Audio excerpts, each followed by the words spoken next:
Hello everyone, कैसे हो आप सब। उम्मीद करता हूँ सब अच्छे होंगे, सब स्वस्थ होंगे। मैं आ गया हूँ फिर से एक नया ब्लॉग लेके। आज की ट्रिप लग गई है मेरी दिल्ली की और आज तारीख हो चुकी है 28 मार्च 2025 और आज मैं दिल्ली जा रहा हूँ। देखते हैं आज का दिन कैसा एक्सप्लोर होता है। आज अपनी गाड़ी होने वाली है क्रेटा। ये गाड़ी है अपनी कुछ वाइट कलर की क्रेटा, डीजल वेरिएंट है ये। इसको लेके चलते हैं आज दिल्ली के लिए।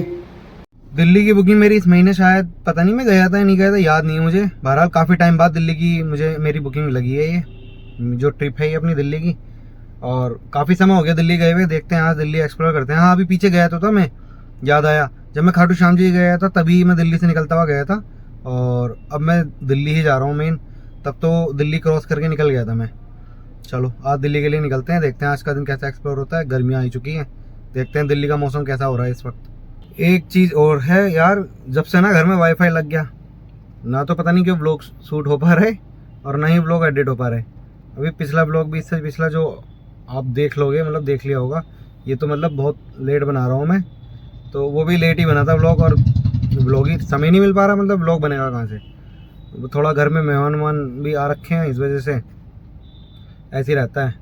अब देखो, अरे यार एक बात समझ में नहीं आती, पार्टी पता नहीं क्यों तगादा बहुत करती है कि बस आ जाओ, गाड़ी निकाल लो, हम तुरंत रेडी हैं, ये हैं वो हैं। कम से कम 15 मिनट हो गई, अब 15 मिनट से ज़्यादा ही होने वाले हैं, अभी तक तो आए नहीं। बड़ा गुस्सा आता है, मतलब वेट करना पसंद नहीं है। आओ बैठो और चलो। अभी तक की जर्नी तो मेरी जैन सिकंजी तक की हो चुकी है, क्योंकि जैन सिकंजी पे आ गया हूँ। आगे 1-2 किलोमीटर दूरी पे ही वो ये अपना दिल्ली एक्सप्रेस वे चढ़ जाएगा। और यहाँ की मैं एक दिखा देता हूँ, पश्चिमी उत्तर प्रदेश की सुप्रसिद्ध प्रदीप नर्सरी, मेरठ में एकदम लास्ट में पड़ती है, इसी हाईवे पे, दिल्ली वाले पे। देखो ये है, ये वाली अपना जूम करके दिखा देता हूँ मैं। देखो ये धूप पड़ रही है, पता नहीं आ रहा होगा नहीं आ रहा होगा, पढ़ लेना फिर भी।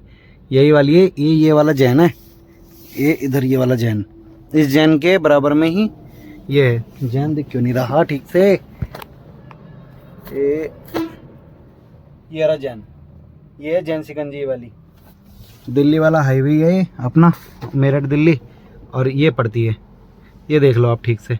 तो यहाँ नर्सरी में हर तरह का पौधा मिल जाता है। और देखो ये बैल के स्टैचू कितने अच्छे लग रहे हैं। तो काफ़ी स्टैचू भी रखते हैं अपने किसान से प्रति, अंदर गाय में वगैरह की छोटे छोटे स्टैचू हैं। तो मैं उधर नहीं जा रहा हूँ, बहुत शोर शराबा हो रहा है, हाईवे चल रहा है, तो आवाज़ नहीं आ पाएगी, फिर फटी फटी आवाज़ रह जाती है, मज़ा सा नहीं आता फिर। तो किसी को पेड़ पौधे लेना हो तो यहाँ के ले लेना।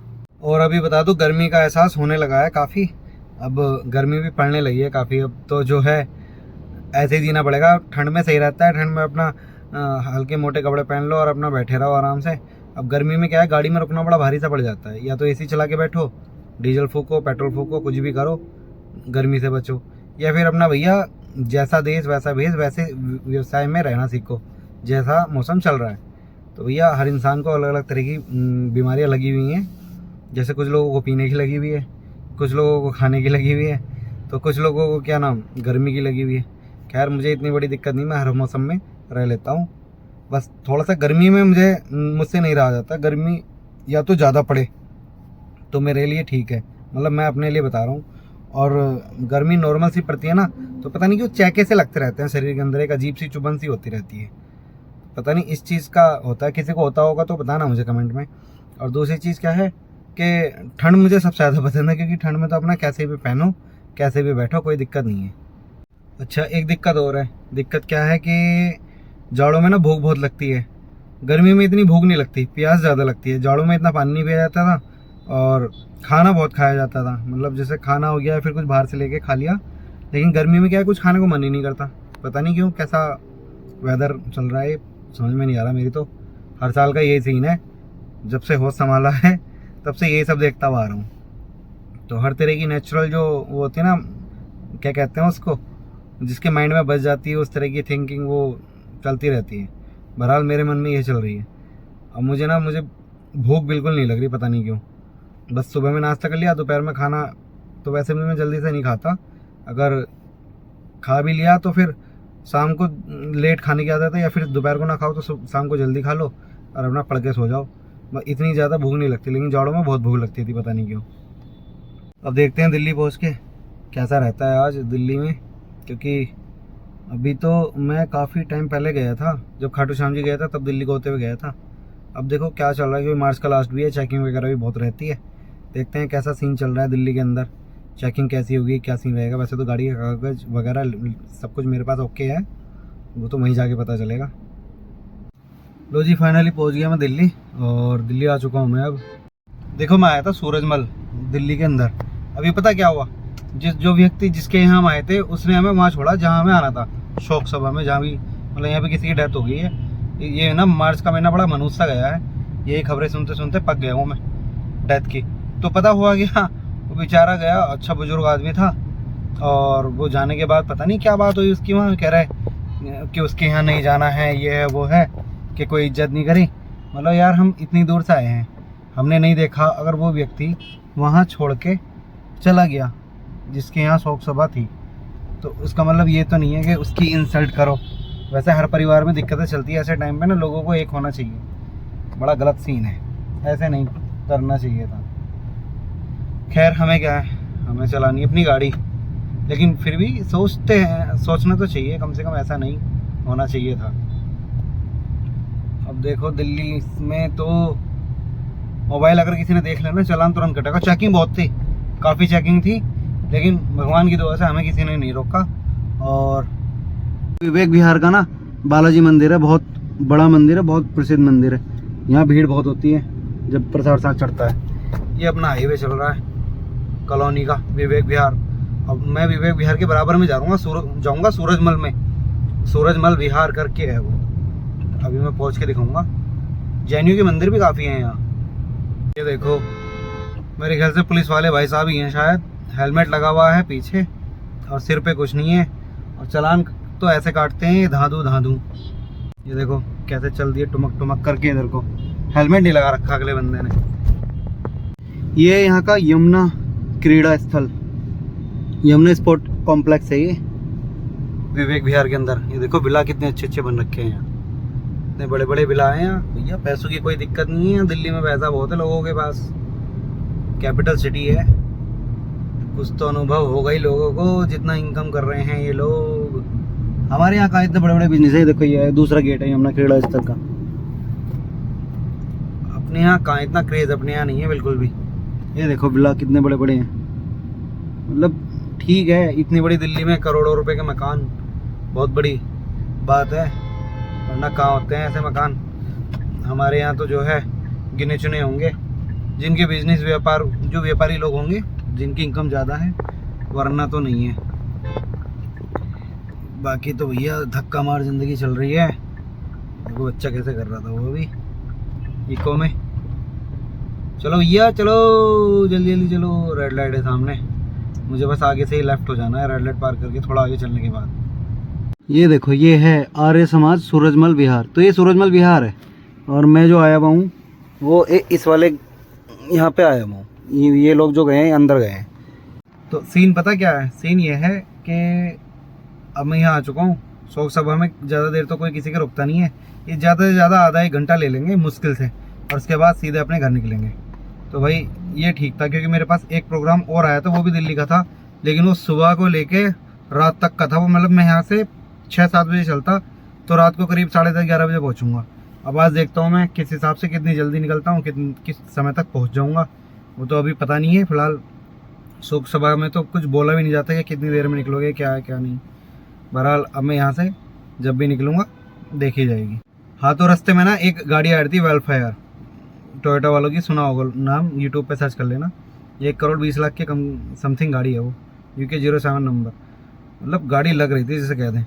और पता वो मतलब भगाने से पहले ना अपना इंडिकेटर को राइट लेफ्ट कर रहा था, ताकि कोई उसको टच ना कर दे, वो ना कर दे भाई। जब कोई अच्छा, एक चीज़ मेरे माइंड में ना मेरे माइंड में एक बात आई थी, मेरे माइंड में ये बात आई है कि यार गाड़ी कितनी भी महंगी ले लो, कितनी भी सस्ती ले लो, बैठना उतना ही है, लेकिन रजिस्ट्रेशन सबका 15 साल ही है। हाँ, तो कहना मतलब ये है, ज़्यादा पैसे हों तो बड़ी गाड़ी, और कम पैसे हों, मतलब इनकम के ऊपर बात है। कहना मतलब समझो आप, अगर मेरी इनकम जो है दिन की 1,00,000-1.5 लाख रुपए होगी, तो मैं आराम से फॉर्च्यूनर निकाल के अपना घूमता फिरूँगा, या फिर अपने व्यवसाय के अनुसार। और अगर मेरी इनकम नहीं है इतनी, तो मैं क्यों निकालूंगा। दूसरी चीज़ ये है कि यार इतनी बड़ी गाड़ी निकाल के करना क्या है भाई। जब छोटी गाड़ी में काम हो सकता है, 7-8-10 लाख रुपए तक की गाड़ी में अगर बंदे का काम हो सकता है, तो करोड़ों रुपए लगा के बेनिफिट क्या है भाई। हमने मान लो सपोज मैं इस क्रेटा में बैठा हूँ, सपोज एक नॉर्मल सी SUV 12-13 लाख रुपए की ले ली, कोई सी भी, मैं क्रेटा की बात नहीं कर रहा, मतलब कोई सी भी 12-13 लाख रुपए की, तो तब भी 15 साल देने हैं। और मैं 1 करोड़ की गाड़ी ले लूँ तब भी 15 साल देना है। पता नहीं क्या लोग मतलब एक शौकीनी दिखाते हैं ना कि हाँ मेरे पास ये है वो है। भाई उसकी अहमियत इतनी है जैसे एक इंसान की, इंसान कितना ही झेले, उसकी जो आखिरी मंजिल है वो आप सबको पता है कहाँ है। ऐसी ही गाड़ी का सीन हो गया। गाड़ी की भी कितनी महंगी ले लो, कितनी सस्ती ले लो, भाई अपने बजट के हिसाब से लो। चलनी 15 साल ही है, 15 साल के बाद वो डब्बा है, कोई बेनिफिट नहीं है। वो बात अलग है कि तुम 5 साल और बढ़वा के चला लो, धक्का मार कर लो, या कागज़ ना हो तो अपना चला लो जब तक चल रही है, और जब पकड़ में आती है ना तो सीधा सीज हो जाती है, कबाड़ में बिकती है, सीधा कबाड़ में। मतलब मैं बोल रहा हूँ, मैंने अपनी एक सोच के हिसाब से बोल दिया, वरना मुझे बुरा नहीं लग रहा। मेरे हिसाब से तो 10 करोड़ की गाड़ी खरीदो। कभी कोई सोच रहा हो कि मैं इस चीज़ के बारे में बोल रहा हूँ, भाई मैं इस चीज़ के बारे में बिल्कुल नहीं बोल रहा भैया। आदमी को अपने हिसाब से चलना चाहिए, अपनी पीढ़ी दर पीढ़ी के लिए इतना छोड़ के जाना चाहिए कि ताकि वो परेशान ना हो। भाई यही तो सोचता है यार इंसान। और करते क्यों हैं? हम सब अपने बच्चों के लिए करते हैं भाई, हम भी अपने बीवी बच्चों के लिए कर रहे हैं कि कल दिन को अगर हमें कुछ हो जाए तो हमारी पीढ़ी इतनी सुधर जाए कि ताकि कोई दिक्कत परेशानी ना हो। तो भाई लोग ये भी बोल देते हैं कि कुत्ते की पूंछ को कितने टेढ़ा कर लो। भाई पूंछ तो कुतिया की भी टेढ़ी होती है, वो भी तो सीधी नहीं होती। कुत्ते की पूंछ कहाँ से सीधी हो जाएगी? ज़बरदस्ती के लोग जो है फालतू की वो करते रहते हैं, बहरहाल ऐसा कुछ है नहीं। तो भैया अपने हिसाब से रहो, सीधी सी बात है। खान पीन को सही रखो, जो दिल करे वो खाओ, जिस चीज़ को दिल ना करे वो मत खाओ। और किसी भी चीज़ में, क्योंकि अब इस मंथ में ना डेथ बहुत सुन ली मैंने, मैं बड़ा परेशान सा हो गया, बड़ा माइंड में ना एक अलग सी वो आ जाती है सोच सी। मैंने यार बताओ, कोई प्रोग्राम आ रहा है, कोई ढंग का ही नहीं आ रहा, कोई 13वीं में जाना, कोई शोक सभा में जाना। आजकल के कलयुग की ना दिनचर्या चल रही है, पता नहीं कब इस पृथ्वी का नाश हो जाए, कोई कुछ नहीं पता। जहाँ था वहाँ से तो अब मैं दूसरी साइड आ चुका हूँ। अब पता नहीं कितनी देर में निकलेंगे, वहाँ से तो लगभग 1.5 घंटे में निकल लिए थे। अब मैं यहाँ पे पहुँच चुका हूँ। अभी पता नहीं कौन सी कॉलोनी है, क्या लिखा है, एंक्लेव है कोई करके ना, AGCP एंक्लेव करके है। तो यहाँ आ चुका हूँ मैं। इस सामने गए हैं वो लोग, कह रहे आ रहे हैं 5-10 मिनट में। मैंने करो जी अपने 5-10 मिनट पूरे। और आज तो इस जगह आने पे ना, मतलब दिल्ली के अंदर कुछ एरिया ऐसे होते हैं जहाँ खाना पीना नहीं मिलता। आज तो कुछ भी नहीं मिला। अब मैं सोच रहा हूँ यहाँ से निकलने के बाद ही कुछ खाऊंगा, क्योंकि भूख लग रही है बहुत, बर्दाश्त नहीं हो रही। 2:30 बज गए और कुछ मिला ही नहीं आज, बिल्कुल भी आस पास भी नहीं था वहाँ। जहाँ जाओ बस दिल्ली दिल में रह जाओ। मतलब दिल्ली से निकलना है पता नहीं कब है। अब तीसरी लोकेशन पर आया हूँ, मतलब ये पहली लोकेशन है। जब मैं पहला आया था यहाँ आया था, यहाँ से वहाँ पहुँचे जिनके यहाँ शौक था, उसके बाद फिर तीसरी जगह पहुँचे, वापस से अब वहीं आ गए हूँ। मतलब मेरे लिए तो तीसरी जगह है ये। यार पता नहीं, अच्छे खासे निकलने में वहाँ से तो काम जल्दी नहीं बढ़ गया। ये लोग ज़्यादा टाइम लगा रहे हैं इधर दाएं बाएं वाले। पता नहीं, जब एक जगह काम होता है दाएं बाएं काम क्यों, मतलब दाएं बाएं घर होते हैं तो टाइम लग ही जाता है, क्या कहें यार। देखते हैं कितनी देर में निकलते हैं। 3:15 हो गए, 3:15 3:30 हो गए हैं, लगभग 3:26।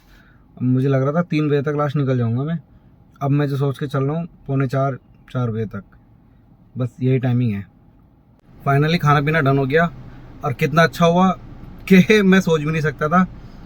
अब देखो दिल्ली लेट तो आना होता ही है, एकदम से पता चलता नहीं। अब भाई उन्होंने सूरजमल बताया तो मैंने मैप पे सूरजमल डाल रखा था। उसके बाद समझ में आया नहीं था कि कहाँ आना है कहाँ नहीं आना, जबकि मैं पहले विवेक विहार आया हूँ, उसके बाद सूरजमल गया था। तो मेरे ध्यान से ही उतर गया बिल्कुल भी। जो झिलमिल नहीं पड़ता, मानसरोवर से पहले झिलमिल के नीचे अंडरपास से होके विवेक विहार को आते हैं, तो वहाँ मैं 100 बार निकल गया, वो याद ही नहीं रहा। मैप के चक्कर में मैप पे ध्यान था कि ऐसे चलना वैसे चलना। उसके बाद जब निकल गया, अब मैं देख रहा हूँ खाने पीने के लिए यार क्या करूँ। मैं थोड़ा सा बाहर निकल गया घूमने के लिए, देखा तो वही मार्केट आ गई जो अब से 3-4 साल पहले मैंने वहाँ छोले भटूरे खाए थे 70 रुपये प्लेट के। 2 भटूरे छोले फेमस है यहाँ के विवेक विहार के, फेस 1 के जो मार्केट है यहाँ की, विवेक विहार मार्केट है। और आज मैं वही छोले भटूरे खा रहा हूँ, सेम टेस्ट सेम सब कुछ, कोई चेंज नहीं है। और अब 100 रुपीज़ के हैं। अब 3-4 साल में महंगाई तो बढ़ ही रही है। मैंने कहा यार लगे हाथ ये खा लेते हैं, क्योंकि भूख भी लग रही थी। वैसे छोले भटूरे मैं अवॉइड करता हूँ, खाता नहीं हूँ, लेकिन अब मैं कोक ले आया था, इसलिए इसके ऊपर कोक पी लूँगा तो थोड़ा सही हो जाए। तो कभी कभी ना पता नहीं चलता, कुछ चीज़ें पास में ही होती हैं, लेकिन मैं ढूंढता मैं क्या कोई भी नहीं ढूंढता जल्दी से।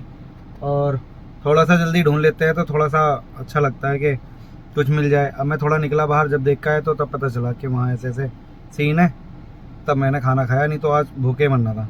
4:45 हो गए हैं और मैं आ चुका हूँ रेस्ट एरिया पे, क्योंकि लगभग 4 बजे निकल गए थे, पौन घंटा लगा, ट्रैफिक में भी फंसे थे थोड़ा सा। रेस्ट एरिया आ गया, आपको पता ही है इस रेस्ट एरिया पे रुकता ही रुकता हूँ मैं अपना जो भी। ये देखो कैसा अपग्रेड सा हो गया, काफ़ी अपग्रेड सा। उस दिन तो बहुत अच्छा लग रहा था रात में ना, दिन में अभी ऐसे लग रहा है भीड़ भाड़ काफ़ी है। तो कि क्या लग गया बुल गेम जो होता है, ये मेरे पीछे गेम खुल गया है, वो बच्चों का जो होते हैं वो अपना मिकी माउस पे अपना खेलने वेलने वाले होते हैं, एक बुल वाला गेम खुल गया, काफ़ी अच्छा अपग्रेड हो चुका। बाकी ऐसा दिन में नज़ारा कुछ इस तरह का रात में तो मैं कई बार दिखाई चुका हूँ, दिन में भी शायद दिखा दिया है मैंने 1-2 बार। लगभग 5 बज चुके हैं, 8 बजे तक लगभग नजात पहुँच जाऊँगा मैं। ये देखो आप, मैं बिल्कुल लास्ट में खड़ा हूँ, ये सब गाड़ियाँ लगी हुई हैं लाइन से, मैं सबसे पीछे हूँ फ्रंट पे। अब मैं सोच रहा हूँ वे लोग आएँ और मैं बिठाऊँ और सीधा निकलूँ। तो इस व्लॉग को ना मैं यहीं रख रहा हूँ, क्योंकि घर तो मैं पहुँच ही जाऊँगा, अब रास्ते में शूट करने के लिए बचेगा भी नहीं और अंधेरा हो जाएगा। तो बस मैं इस व्लॉग का भी यहीं रखता हूँ। आई होप अगर ये व्लॉग आपको अच्छा लगे तो please like, subscribe, comment, share जरूर करना। Okay bye.